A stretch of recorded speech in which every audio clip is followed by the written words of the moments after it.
Hi everyone, welcome to the webinar. We're just going to wait for everybody to join us. So we're just getting the numbers ramping up.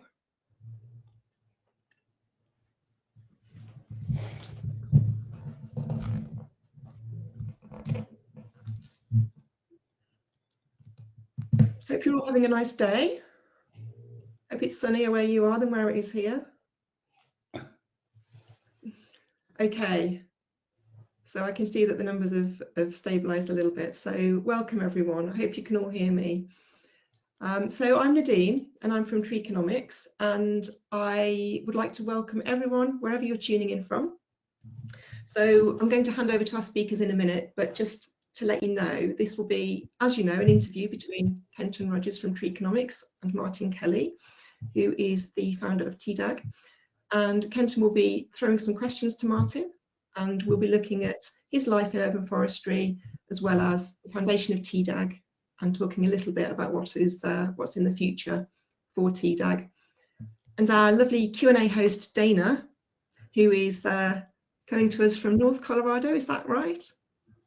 That's right. I'm coming to you from north of Denver, and it's still dark outside here, so it's a little early in the morning, but that's okay. I love getting up for these and listening to what Kenton has to say, and I'm looking forward to this interview. I'll be taking your questions, so please don't hesitate to submit a question throughout the webinar, and I'll let Kenton and Martin take it away.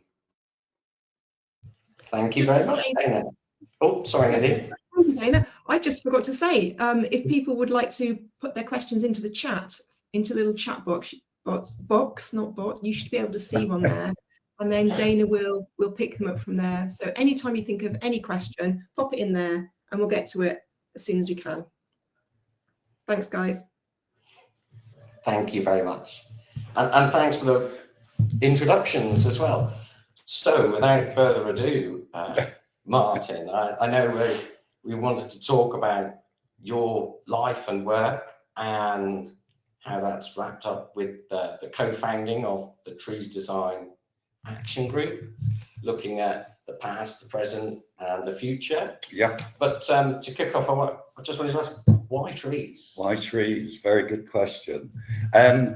Firstly, thanks, Kenton, and welcome everyone to my home here in Pimlico, in central London, where I've had the good fortune to live for, oh gosh, 40 odd years here. So I've seen quite a lot of change. And today we've even got a little storm outside, Storm Benjamin. It's been named, although it doesn't seem to be quite as bad as it was predicted. Why trees? In the 1970s, so I'm going back a few years, I studied as a landscape architect, which was in Leeds, and then went on to do a master's in urban design. And of course, both of those disciplines require an understanding of not only buildings, development, but also tree cover and biodiversity, etc. And that took me into a career, obviously, in landscape and urban design with a company called Derek Lovejoy and Partners. And at one point in time in the 80s, we were looking for a think piece, as it were, about the environment and something that would benefit the professions. And I'd noticed that through the discussions, and at that time, you know, credit to some of my partners, Sue James was involved, who of course remains with Trees and Design Action Group and is still involved, people like Jessica Beattie, and tree cover, urban tree cover, was perceived as being an issue at that time. In a positive or negative? In a negative way, for two reasons. One, I'd noticed through my paintings, and I've painted all my life, that a lot of trees were disappearing from some of the old paintings. So you paint the same scene? Well, no, what I would do is I'd paint the scene, which was 70s, 80s, 90s, and then revisit and take photographs. Oh, okay. And I don't really want to repaint something twice. Yeah. But I noticed that tree cover was disappearing. I took that to the debate.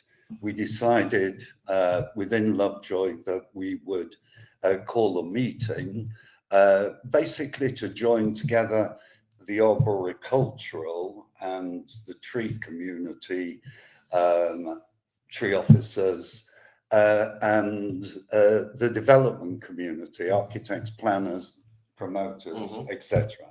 And that was really the starting point, which took us on to the formation of Trees and Design Action Group. And I can tell you about the meeting, if you wish, the very first meeting, the inaugural one. We invited a lot of central government, local government, and private sector individuals who were interested in this particular area.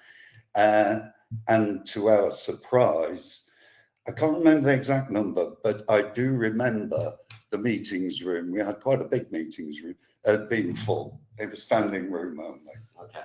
And there must have been 40 odd people there. It just shows what a emotive subject. It was very much so. And I think it was the start of preventing the sort of schism that there maybe been between the tree community, arboriculturalists, and some of the designers in the built environment. There was a bit of a disconnect there, and Trees and Design Action Group, I think, created the bridge between the two, amongst doing a great many other things. And I think we've got your artwork actually, which we can put up on the screen there. And you've got that picture there over there to your side, Martin. That is the one that you painted. It's a bit like a show and tell, this one. I don't know if but they're fantastic paintings. You can see that. There we are. Yeah. That's and that was the one that you revisited, and the trees were no longer there. Lots of trees, one or two were, but the rest have been lopped, topped, and taken down. Yeah. And of course, that's just trees in back gardens. But equally, similar things were happening on street trees and in parklands, etc. And so it was really a combination of things that led me into the tree agenda. Yeah. And obviously, it's picked up momentum ever since then. And the co-founding of Trees Design Action Group. Yeah, very much so. Following that meeting, that inaugural meeting, we decided that we'd continue to meet, that we would draw up a fairly simple, I think it was a 10-point action plan at the time. We began to produce some images of scenes with trees and then without trees, because a thing called Photoshop had just been invented, which we used quite liberally. And we also began to look at producing publications, information, research papers, etc. And bear in mind, this was all using people's goodwill, because no one was getting paid for doing any of this. It was all pro bono. It was a loose affiliation of like-minded people who were contributing. So at that point, was this 2007? It was thereabouts. So it was a very informal sort of arrangement, It then it became. Is it a limited company now, or social enterprise? It's a charitable trust. What we discovered in 2007 is that there was a need for an information hub as such, And we had some of the foremost authorities, arboriculturalists, people in the industry, planners, etc., landscape architects, who had something to contribute, both from national, local governments and environmental organisations. And as a knowledge hub, we could disseminate the information. And that was one of our many aims and objectives at that time. But because, as we'll come on to some of our publications, and you'll see them, we were actually attracting donations and sponsorship to have these publications researched properly. And by properly, I mean researched by experts, drafted, they went out to consultation, they came back, they were amended, they were then issued, and all free of charge.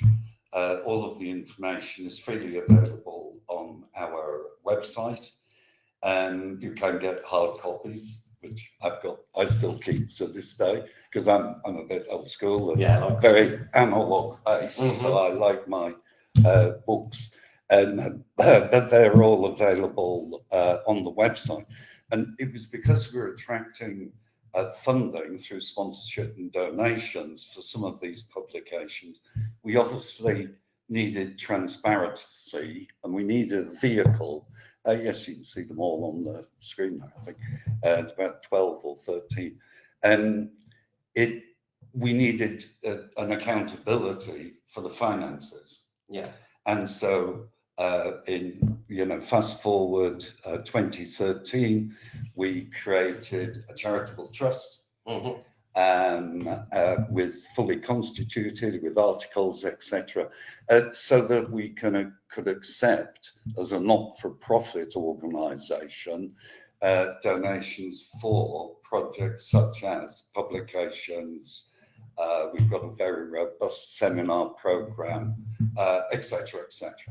Yeah, and one of the first times I think I saw you present as co-founder of Trees Design Action Group, you put up a fantastic slide of a very old painting by Henry Pether, which we've got as well.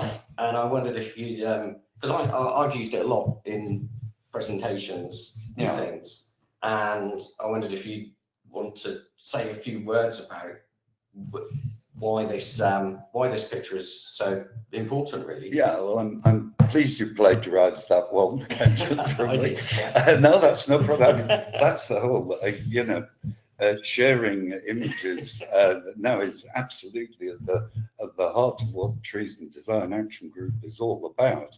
And now the reason I showed that one at the time, from the research that had been done, was that obviously,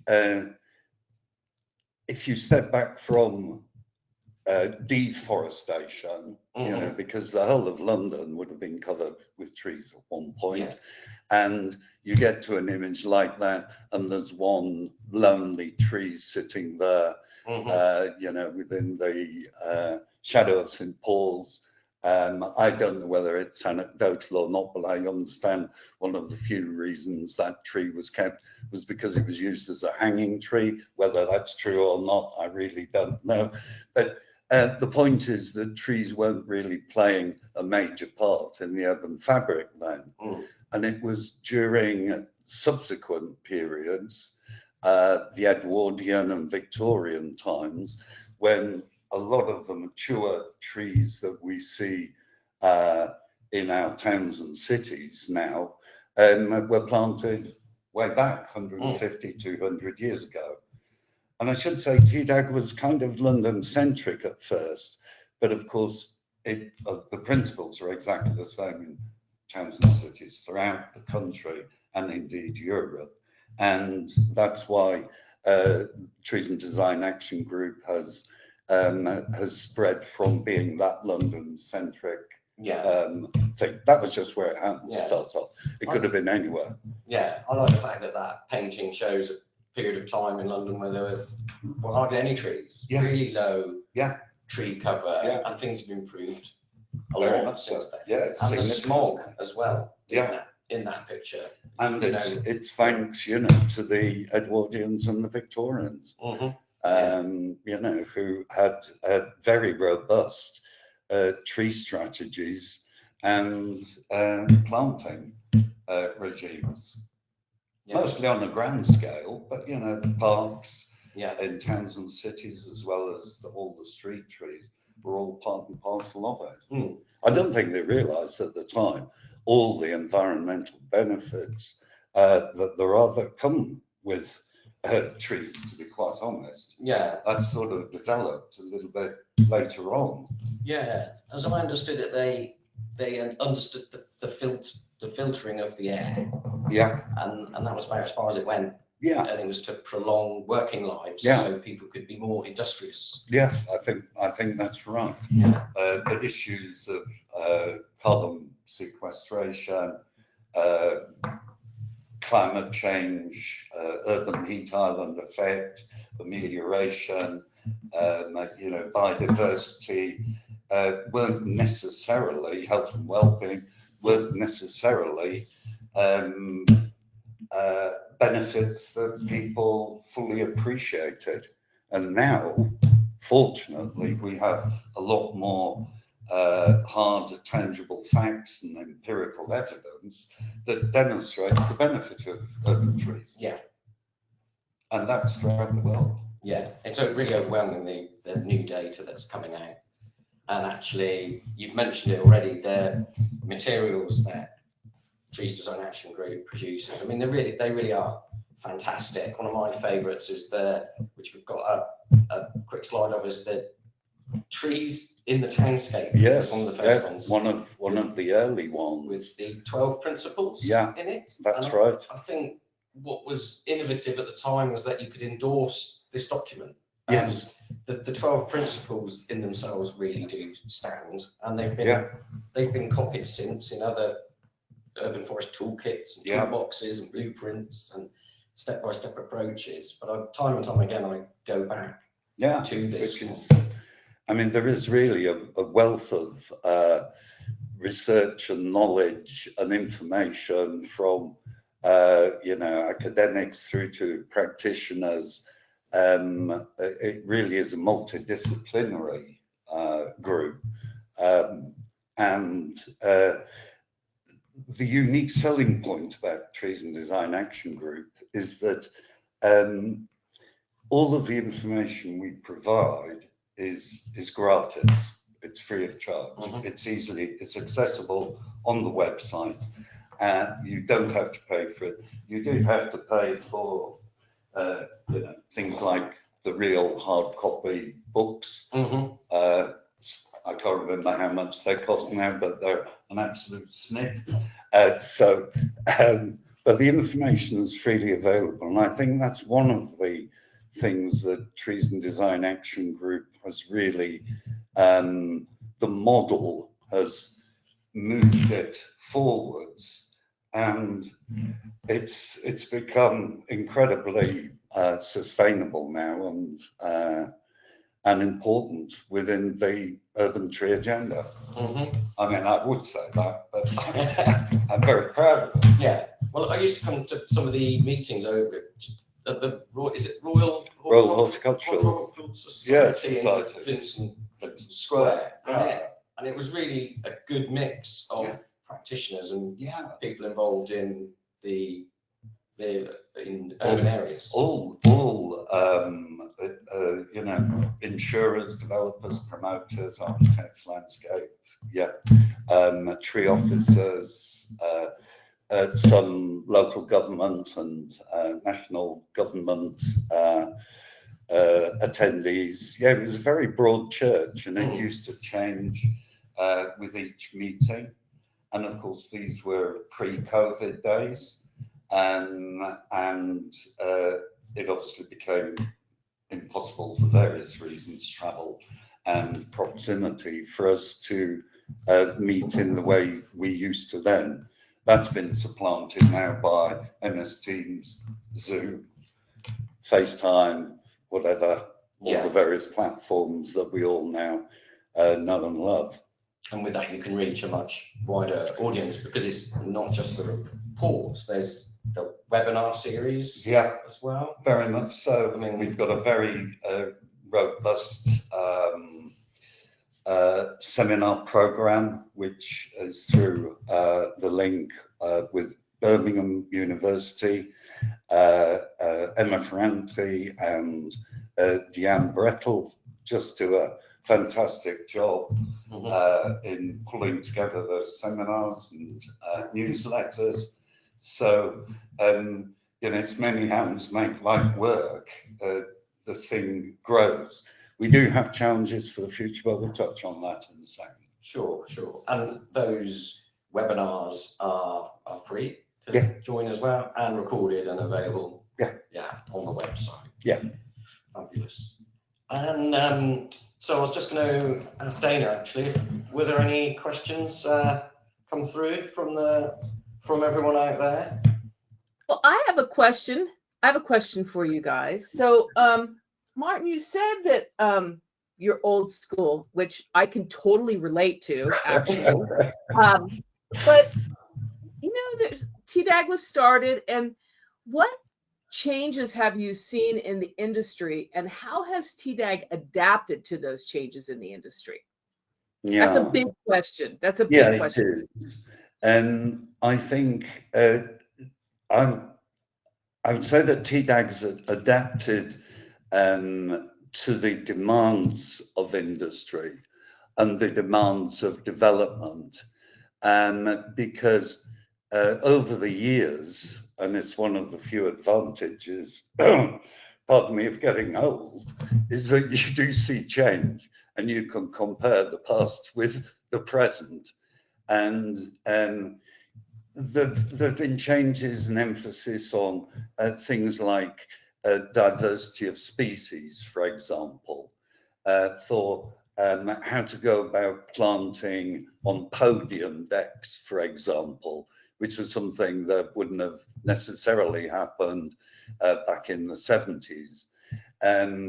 Maintaining biodiversity, responding to new legislation that comes out. There's a whole raft of things, Dana, in actual fact, that have changed the way and the emphasis that TDAG's taken. So trees planning and development became a major issue for us and was the source of a couple of publications. And I genuinely think that we have assisted in one of our early goals of bridging the link between the industry, the growers, the nurseries, the sellers, the suppliers, the deliverers, and then with the planning and development world, you know, a lot of the decision makers who are, you know, investing in developments, and also hopefully in the management as well, which of course is absolutely fundamental to urban tree cover and successful tree strategies. Does that cover it? Yeah, it's a lot, and it is a big question, and I think, you know, along the same lines, we're a little behind in the States, I think, in some cases, and so it's good to hear that seem to be moving in the right direction. And I think the other thing for me would be that science is, you know, urban forestry is a new science in a lot of ways, and so we see that ever changing. And you know, I always think about the different things that are presented, and then, you know, you may be at a conference 2 years later and they say, well, that's not really true, but it's good. It's because it's a new science. So yeah, thank you. And the other thing that I really liked that 12 steps, the urban forestry document that you put up. And when talk about being risk aware, being risk averse. Talk a little bit about that. And Kenton, you may have some feelings about that as well. Risk averse versus risk aware. You want to take a shot? Yeah, I mean, it's partly why I'm here now, actually, is because at the time that document came out, I was doing more sort of traditional ARB consultancy, which is all about tree risk, you know, and trees in development. They're the two mainstays. So you're looking at trees, assessing them for risks and hazards, and we know a lot about our worst trees, generally speaking, and not a great deal about. I mean, that's changed now, but yeah, be risk aware, but yeah, you can't eliminate all risk, and TDAG was really pivotal actually in the early days in sort of starting these conversations and getting like the insurers and speaking. I think so.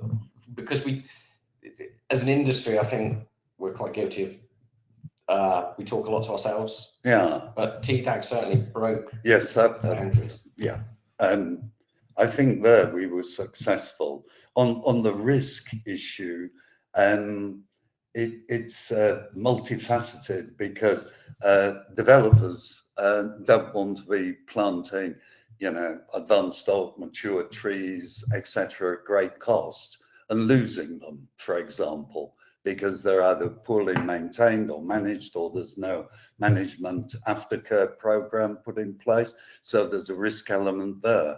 Insurers and root protection zones, there's a risk element obviously involved in there, sometimes erroneous, sometimes, you know, there are genuine root problems. I'm no arboriculturalist, but I listen to what my colleagues tell me, like, you know, Kenton, Keith Saker, Jeremy Barrell. We've got such a strong network, you know, Jim Smith is always somewhere in the background, who's preeminent in sort of the public sector side of things.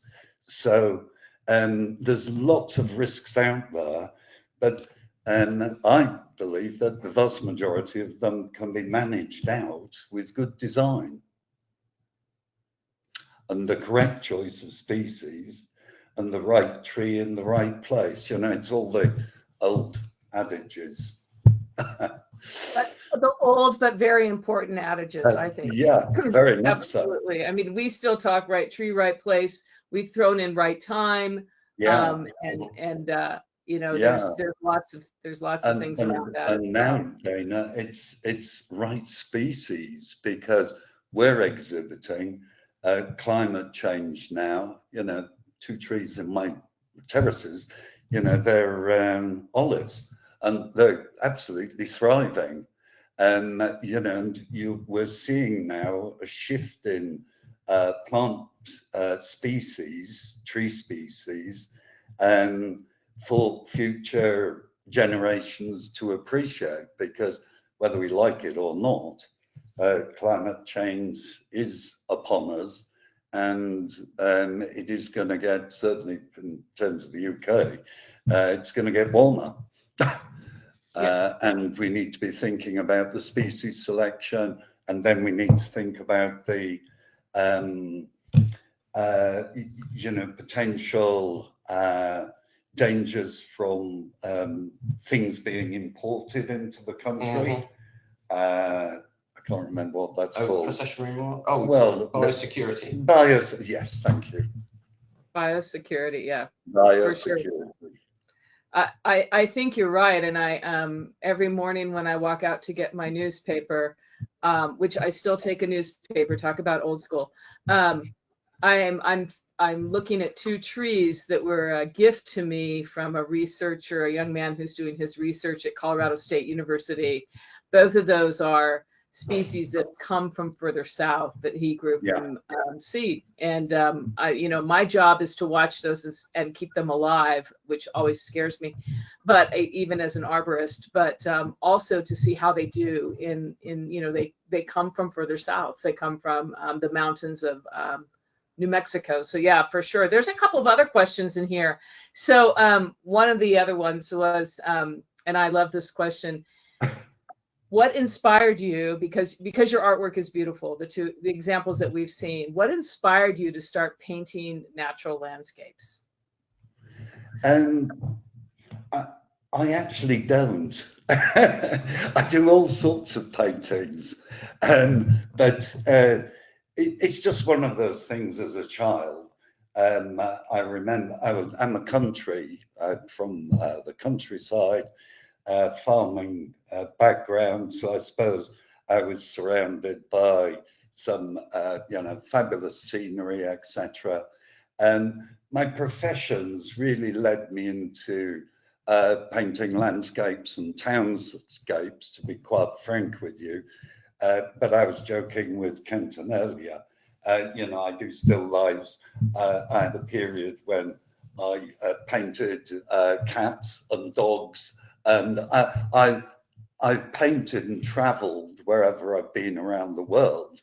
And so the ones I've selected are mostly UK based, but you'll also find jungles in Mumbai, just outside. That's a jungle outside Mumbai.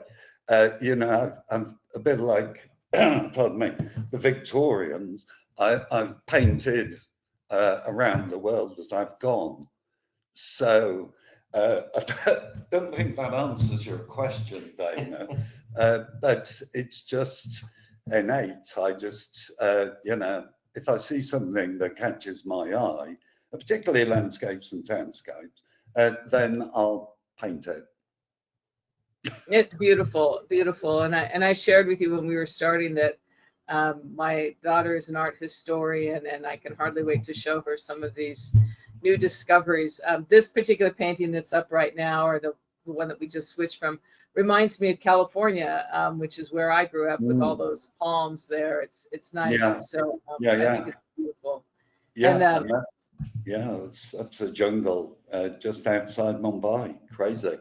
Yeah, it's great. Well, and Nadine put in the chat that, to talk about the next TDAG event a little bit. So we want to make sure that we cover that completely. And we could talk a little bit, if you want, about, Cecil Kanandike is going to be on that. And we talked earlier about the 330-300 rule and there's the 10-20-30 rule. And where do those fit in to what TDAG does, and how do they utilize those guidelines to help build these tools for urban foresters and beyond, actually? Do you want to kick off? Yeah, sure. Because so TDAG is not just the big hefty reports. There are also how-to guides, which are much more digestible. Yeah. But they're really good. They're thorough, and they link to all the research that's been carried out. And there's a recent one in particular, the first steps in, I think it's first steps in tree cover, or first steps in canopy cover. First steps in canopy cover. Yeah, first steps in canopy cover. And so what TDAG's good at is it's kind of method agnostic. So it lists all the different methods you can use and all the different rules, like 330-300, and it's about giving practitioners the information so they can make informed choices about how are they going to implement something like 330-300, or how are they going to measure their tree cover, because there's different rulers you can use, and all of those different measurements have different costs and limitations and advantages. Yeah, and I think because we have links to the industry, to academic institutions, to a great many professionals, not only in the UK, in Europe, but further afield. For example, one of our colleagues has been out in Singapore recently, another one's in the States, etc. And so we will gather and disseminate, and mostly through the good offices of Sue James, who still remains pivotal in Trees and Design Action Group, in gathering together research and finding the next current piece of information that we think will benefit the, if I can call it, the tree community as a whole, which covers a lot of disciplines and skills. And then, of course, there's the webinars in particular. So the next one, as you said, Dana, is going to be on 330, 300, and Cecil Coinendijk will be, I'm sure, delivering a very interesting webinar on that subject for folks. But there's a lot. There's a whole series, aren't there, all throughout the year. Of webinars and updates. Yeah, I mean, now Trees and Design Action Group does have a good, or as I said, a very robust series of seminars. We have regular newsletters, as well as upcoming publications and research papers. We're now somewhere in the region of, I think, 2,000 members strong. And we have, ongoing plans, not only through the trustees of the group, but also, the various individuals that we work alongside. I mean, how do you do it? I know, or how does TDAG do it? Because the quality of the materials and I think there's like 10 or 12 publications. Yeah, there are. And at the beginning, I think fast tracked through it, and it was all just people giving their time and energy and combining it and producing something. Then as time went by, as I've mentioned, publications, for example, we required sponsorship or funding to do those and research them properly. And now, more latterly, the thing that we are looking to do is to retain sustainability, we need to secure core funding. And by core funding, I mean, the facilitation and the management of, a trust and the publications, it doesn't all come for free. So we're always looking for new sponsors and core funders. We're a very worthwhile organisation, not for profit, to invest in. We have a super model, and I would hope that we would be able to replicate that not only in the UK, it's already happening in Europe with translations into, I think it was French and Dutch, was it? The recent one. But beyond that, I would like to see the model adopted internationally, if it's appropriate. Well, I mean, being international, it's very appropriate, right? I see all kinds of use for this. But there was a question that kind of goes along these same lines. And does TDAG ever tailor webinars to planning officers to inspire them to ensure successful tree retention and new tree establishment? Well, I'm sure the simple answer to that is yes.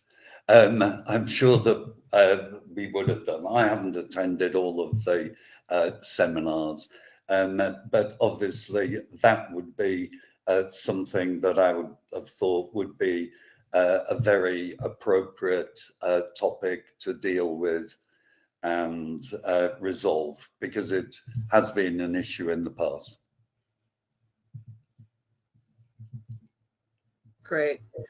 I was looking at some of the at the guides, and I really like the first steps in urban tree canopy cover. It really is basic, and it's interesting because, as practitioners, sometimes we don't think about the basics, right? But there are small communities that need the basics, and so how do you how do you decide what the next first steps guides will be? What's next for TDAG in terms of some of these fabulous guides?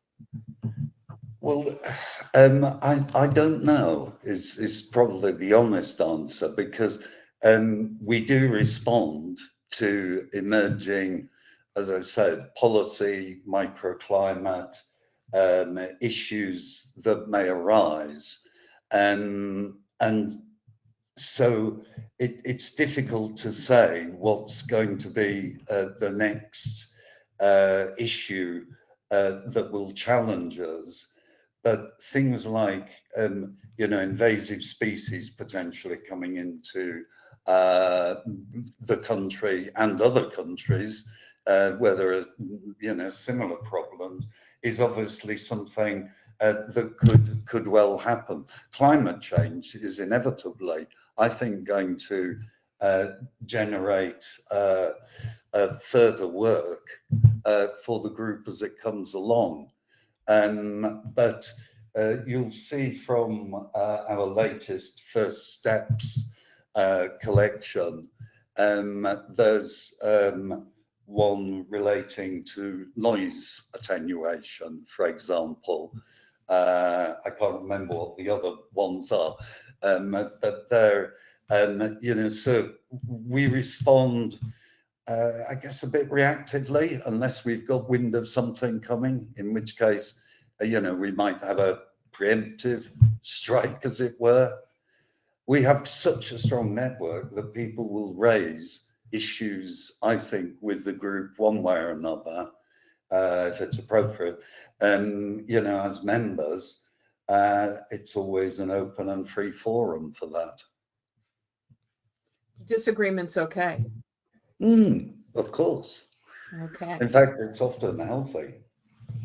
Oh, I agree 100%. I love nothing but a good debate, right?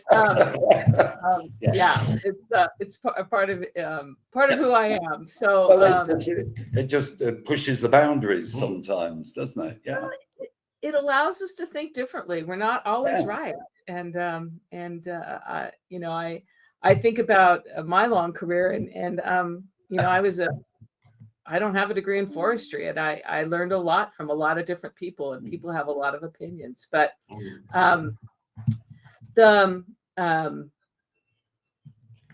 a little bit about the caveat, did I say that right? Value of a tree in London, Kenton, if you wanted, yeah, actually, yeah, because talk a little bit about that. Again, this wasn't it was a TDAG initiative, and we've got a couple of slides, and a lot of the folks from the UK may have already seen this, but it's a fantastic image, and TDAG funded this image because at the time Photoshop was fairly new, I think. Yeah, and we'll just wait for it to appear, but essentially it's one of the large plane trees in Berkeley Square, and caveat for folks stateside is their capital asset valuation of amenity trees. That's what it stands for. Yeah. And it's a means by which trees can be assessed and given a value for their amenity.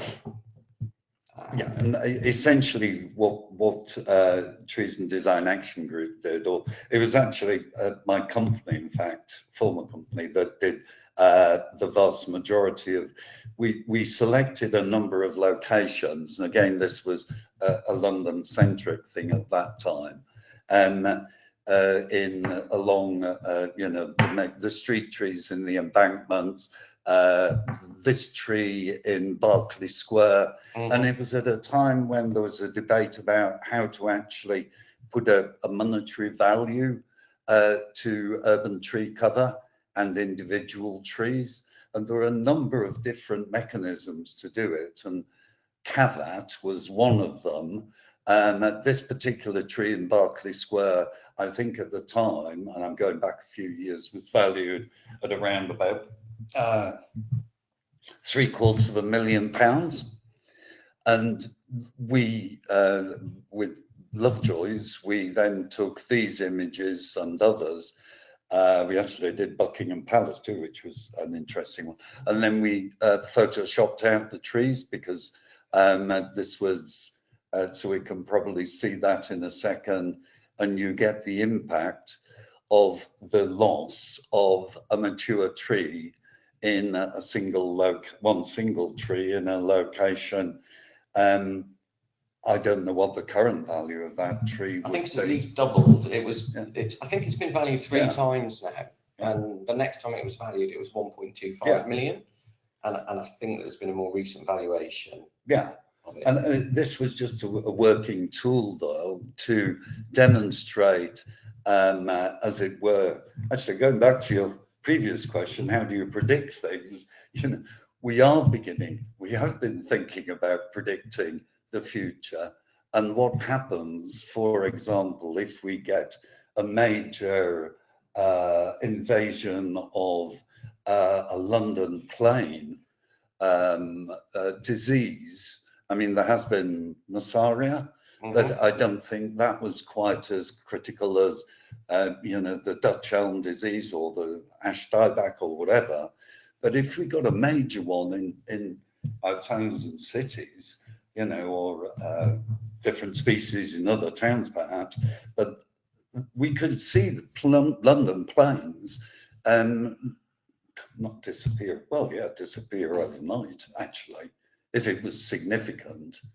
That's why one of the places we started was beginning to think about succession planting as part of urban tree strategies.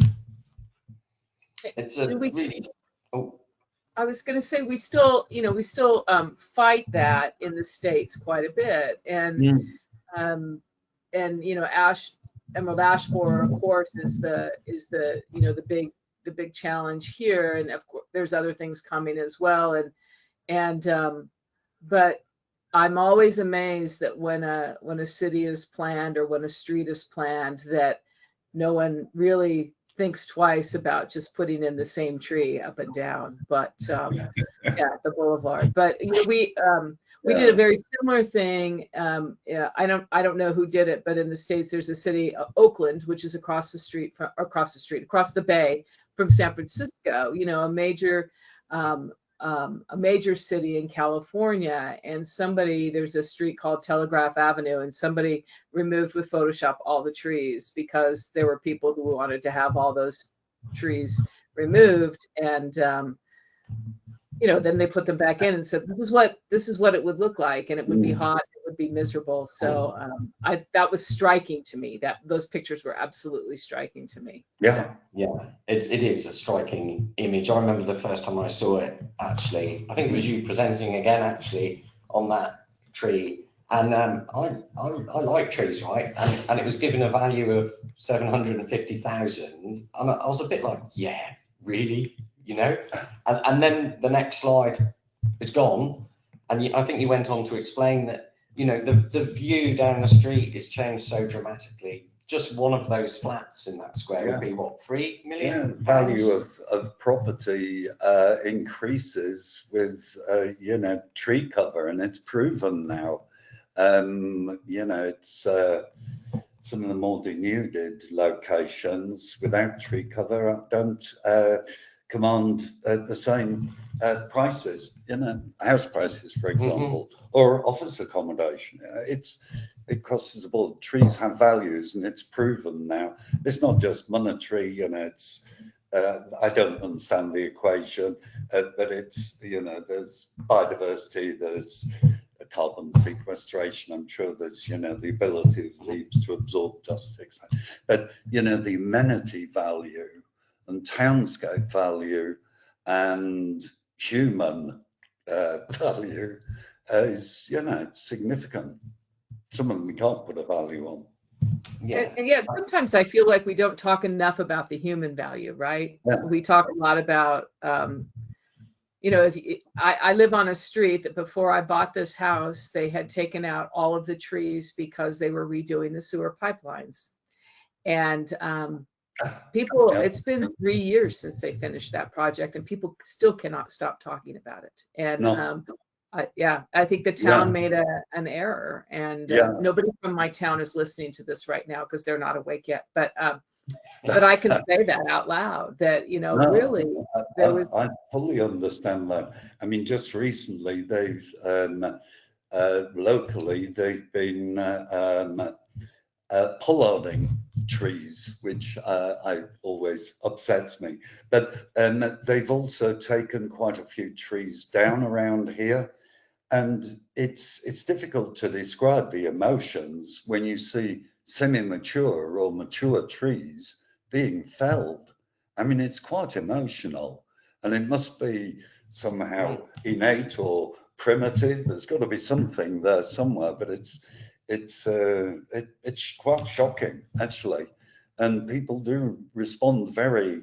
They get very upset. Oh, you're on silent, Dana. My computer started making noises, so I turned myself off. From Tim, he suggested a TDAG biosecurity disaster planning guide, That's a good one. That is a really good one. I know that in many of the plans that we work on, we do a lot. We do some disaster planning beyond things like EAB, weather, mostly. But that would be really, really interesting. Really interesting. Yeah.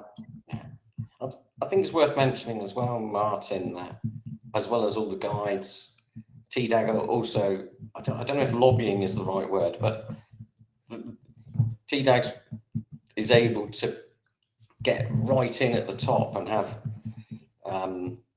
conversations with, you know, politicians and really change things. I don't know if you wanted to say a bit about that. I mean, as we progressed and broadened our sphere of influence, inevitably it does take you into the field of politics and lobbying ministers, and through various means. We have done that in the past because we've always been of the view that in order for the work that everyone does in the tree industry, if I can call it that, there often needs to be legislation backing it up, which we would call teeth. You know, some of the ideas and guidance needs to have teeth, and that means it needs to be embedded in planning policy background, whether local, regional, or national, or neighborhood plans. And sometimes you've got to go to at the top of the political ladder to lobby ministers to achieve that. It's a top-down, bottom-up approach, if you follow. So you have to adopt both with some degree of success. Mm-hmm. Yeah, it's interesting working with politicians, I think. Yeah. We have had positive outcomes, and perhaps also don't to end up on a negative note, but some of them aren't, you know, picked up and carried forward because politics changes, governments change, parties change, etc. Yeah, and I suppose it's always worth asking that at this point, what's next for TDAG? What's on the horizon? I think actually, you've given me some excellent ideas, but broadly speaking, I think to summarize it, it's probably more of the same in terms of to continue to, you know, with all the things that we've discussed, and I don't mean that, you know, in a disingenuous way. I think the model is good, and we should continue with the webinar and the seminar programs and newsletters, etc. My personal feel for the future is that we should look beyond the UK. More translations of some of the publications, I feel, is something that we should be looking to promote. I'm a firm believer, because I've travelled and worked around the world, that places, you know, like India would benefit from a model like Trees and Design Action Group, because they have incredible problems in terms of the water management, for example, and not just during the monsoons. And the Middle East, I think, is a prime location where, if the Middle Eastern countries got together and shared knowledge about tree nurseries, about you know, desalination, tree management, maintenance, etc.